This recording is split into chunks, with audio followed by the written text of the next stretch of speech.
નમસ્કાર દોસ્તો, જય જય ગરવી ગુજરાત. હું ગોપાલ ઇટાલિયા, વિસાવદર, ભેસાણ અને જુનાગઢ ગ્રામ્ય મત વિસ્તારનો આમ આદમી પાર્ટીનો ઉમેદવાર.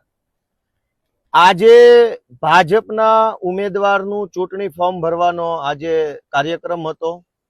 આ કાર્યક્રમમાં વિશેષ ઉપસ્થિતિ તરીકે ગુજરાતના ભાજપના મુખ્યમંત્રી આવ્યા હતા.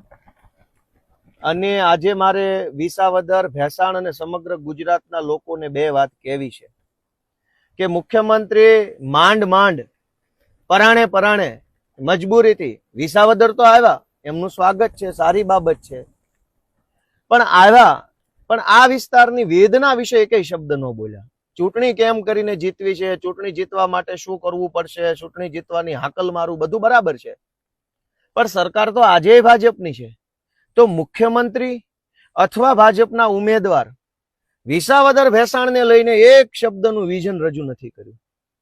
આ પંથકની જનતા ઇકો સેન્સિટિવ ઝોન નાબૂદ કરવા માટે થઈને લડાઈ લડે છે, પણ ઉમેદવાર કે મુખ્યમંત્રી એકેય શબ્દ નથી બોલ્યા. આ પંથકની જનતાને ગઈ સાલ અતિવૃષ્ટિ થઈ, આ વર્ષે પણ માવઠું થયું. એ ગઈ સાલનું માવઠું આ સાલના માવઠાનું કોઈ વળતર મળ્યું નથી. એ બાબતે ભાજપના મુખ્યમંત્રી કે ભાજપના ઉમેદવાર વિસાવદરની સભામાં એક શબ્દ બોલ્યા નથી. આ પંથકની અંદર ગઈ સાલ ટેકાના ભાવના ખરીદી કેન્દ્રોની અંદર ભયંકર લૂંટફાટ થઈ. રજીસ્ટ્રેશન દીઠ ખેડૂતો પાસેથી પૈસા પડાવવામાં આવ્યા, અને આ પૈસા પડાવ્યા એ બાબતે ભાજપના ઉમેદવાર કે મુખ્યમંત્રી એકેય શબ્દ આજે વિસાવદરની સભામાં નથી બોલ્યા. આ પંથકની અંદર નવી જમીન માપણીના કારણે અનેક ખેડૂતો પરેશાન છે, પણ ભાજપના ઉમેદવાર કે મુખ્યમંત્રી આજે એક શબ્દ નથી બોલ્યા આ બાબત ઉપર. આ પંથકમાં વિસાવદર અને ભેસાણ પંથકના અનેક ગામડાઓમાં સૌની યોજનાનું પાણી નથી પહોંચ્યું ખેતરે, પણ આજની સભામાં ઉમેદવાર ભાજપનો કે મુખ્યમંત્રી એકેય શબ્દ બોલ્યા નથી. આ પંથકની અંદર ગિરનાર પર્વત છે, અનેક નાની મોટી ધાર છે, નાના મોટા વોંકળા છે, નાના મોટા વેણ છે. આ વોકળા, આ વેણ, આ ધારની ઉપર જો ડેમ બનાવવામાં આવે તો આ વિસ્તારની અંદર ખેડૂતો સોનું પકવી શકે એટલી તાકાત છે, પણ ભાજપના ઉમેદવાર કે ભાજપના મુખ્યમંત્રી એકેય શબ્દ નથી બોલ્યા કે આ ડેમ, ચેક ડેમ નાના ક્યારે બનશે જેથી કરીને ખેડૂતના ખેતરે પાણી આવે. દોસ્તો, આ પંથકની અંદર ગરીબ પબ્લિક, આમ જનતા જે છે એ સરકાર પાસેથી 100 વારીઓ પ્લોટ માગે છે કે ભાઈ જો ગરીબ માણસ જેની પાસે ઘરનું ઘર નથી અને જો 100 વારીઓ પ્લોટ મળશે તો એ પોતાના ઘરે શાંતિથી રહેશે. પણ ભાજપના ઉમેદવાર કે ભાજપના મુખ્યમંત્રીએ 100 વારીયા પ્લોટ બાબતે કોઈ આજે નિવેદન નથી આપ્યું. બસ ચૂંટણી જીતવી છે, કાર્યકર્તાઓ તૈયાર થઈ જાઓ, બદલો લેવાનો છે, આમ કરવાનું છે, ફિલોસોફી.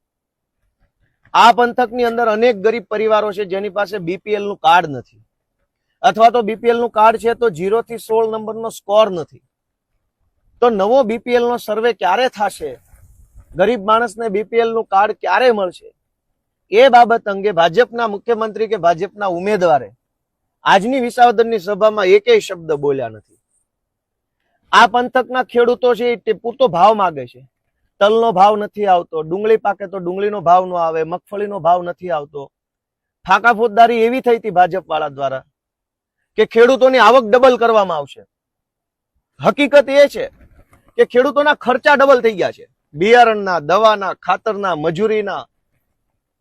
પણ આજે ખેડૂતોની આવક ડબલ કરવાની વાત તો ઘરે રહી, ખેડૂતની જણસનો પૂરો ભાવ ક્યારે મળશે એ બાબત ઉપર ભાજપના ઉમેદવારે કે ભાજપના મુખ્યમંત્રી એક શબ્દ નથી બોલ્યા. બસ ચૂંટણી જીતવી છે, હાકલ મારું છું, હવે આપણે જીતવું છે, આમ કરવું છે.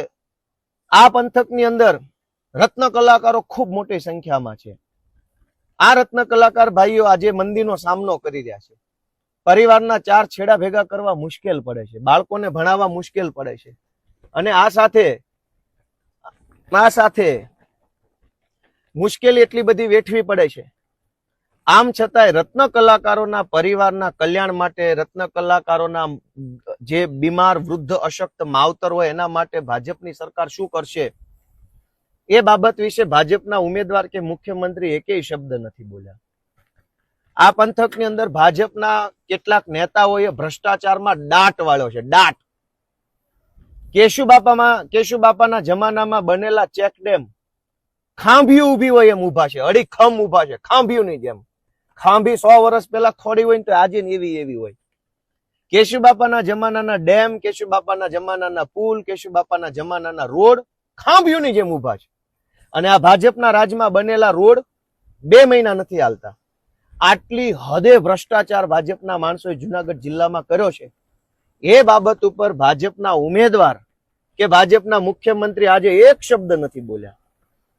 આ જુનાગઢ જિલ્લાની સાવજ ડેરીમાં, જુનાગઢ જિલ્લા સહકારી બેંકમાં, જુનાગઢ જિલ્લા ખરીદ વેચાણ સંઘમાં, કૃષિ ઉત્પન્ન બજાર સમિતિમાં લાખો કરોડો રૂપિયા લઈને મળતિયાના માણસોની ભરતી કરવામાં આવી છે અને કરોડો રૂપિયાનું કટકી કરી લેવામાં આવી છે.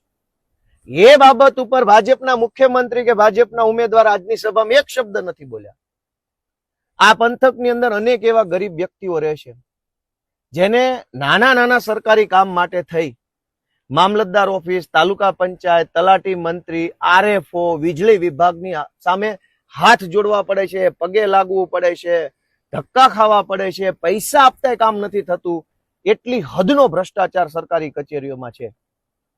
તો ભાજપના મુખ્યમંત્રી આજે વિસાવદરમાં આવી અને આ ધક્કા ખાવા પડે છે, નાની પબ્લિકને હેરાન થવું પડે છે, એ બાબત ઉપર એક શબ્દ આજે નથી બોલ્યા. અને ભાજપના ઉમેદવારે એક શબ્દ નથી બોલ્યા. બસ જીતવું છે ગમે તેમ કરીને. પણ જીતીને શું કરશો? ઇકોઝોન હટાવવાના નથી, અતિવૃષ્ટિનું વળતર આપવાના નથી, રત્ન કલાકારોને સહાય આપવાના નથી, માલધારીઓને માલઢોરના રાખ રખાવ માટે સહાય આપવાના નથી, ખેડૂતોને ખેત પેદાશના પૂરા ભાવ આપવાના નથી. તો પછી ભાજપના ઉમેદવારને ભાજપના મુખ્યમંત્રી આ ચૂંટણી જીતીને કરશે શું? શા માટે જીતવી છે? હમણાં તમે ચૂંટણી જીતીને ખેડૂતોને, માલધારીઓને, વેપારીઓને, કર્મચારીઓને કંઈક ઉપયોગી બનવાના હોવ તો અલગ મુદ્દો છે. દોસ્તો, કહેતાય શરમ લાગે કે મુખ્યમંત્રી વિસાવદર સુધી આવ્યા પણ વિસાવદરના વિકાસની એક પણ વાત એના મોઢામાંથી બહાર ન આવી. આ કરુણતા છે, આ દુર્ભાગ્ય છે, લોકશાહીની હત્યા છે. આ ચૂંટણી આવી છે દોસ્તો, અનેક મુદ્દાઓ છે. કહેવા બેસીશ તો મુદ્દાઓનો પાર નથી. આ પંથકની ગરીબ જનતા, આમ જનતા જે મહેનત મજૂરી કરીને પોતાનું જીવન ગુજારે છે, પરિવારમાં કોઈ માણસ બીમાર પડે ભેસાણ કે વિસાવદરમાં, તો ભેસાણ વિસાવદરની સરકારી હોસ્પિટલમાં સીટી સ્કેનનું મશીન નથી, એક્સરે કરવાનું મશીન નથી, કે લોહી પેશાબનો રિપોર્ટ મફત થાય એમ નથી. તો ગરીબ માણસે ક્યાં જવાનું? કોઈ ખેતરોમાં કેરી વેડવાનું કામ કરતા હોય, તલ વાઢવાનું કામ કરતા હોય, કે ઓણિયો ચલાવતા હોય, દંતાળ ચલાવવાનું કામ કરતા હોય, એવા મજૂરી કરતા વ્યક્તિઓ હોય, એના પરિવારમાં કોઈ બીમાર પડે અને એક્સરે પડાવવાનો થાય તો વિસાવદર કે ભેસાણના સરકારી દવાખાનામાં સારું હાઈ ટેકનોલોજી એક્સરે મશીન નથી. તો વિસાવદરના ભાજપના ઉમેદવારને ભાજપના મુખ્યમંત્રી આ બાબત ઉપર એકેય શબ્દ બોલતા નથી. આ પંથકમાં અનેક ગરીબ લોકો છે જેને સરકારી યોજનાનો લાભ નથી મળતો. સાધન સહાય યોજના હોય, કોઈ અન્ય યોજના, શિક્ષણને લગતી યોજના હોય, વ્યવસાયને લગતી યોજના હોય, તો કોઈને એનો લાભ નથી મળતો. તો દોસ્તો, આ લાભ ક્યારે મળશે? અને એટલે હું બધા ખેડૂતોને, આ પંથકના આગેવાનોને વિનંતી કરું છું કે મોરે મોરો લાવી દેવાનો છે. મોરો ભટકાડવાનો, મોરો ભાજપની સામે મોરો ભટકાડી દેવાનો છે આ વખતે, એવી મારી વિસાવદર, ભેસાણ, જુનાગઢ ગ્રામ્યના સૌ લોકોને વિનંતી છે. જય હિન્દ, જય ગરવી ગુજરાત.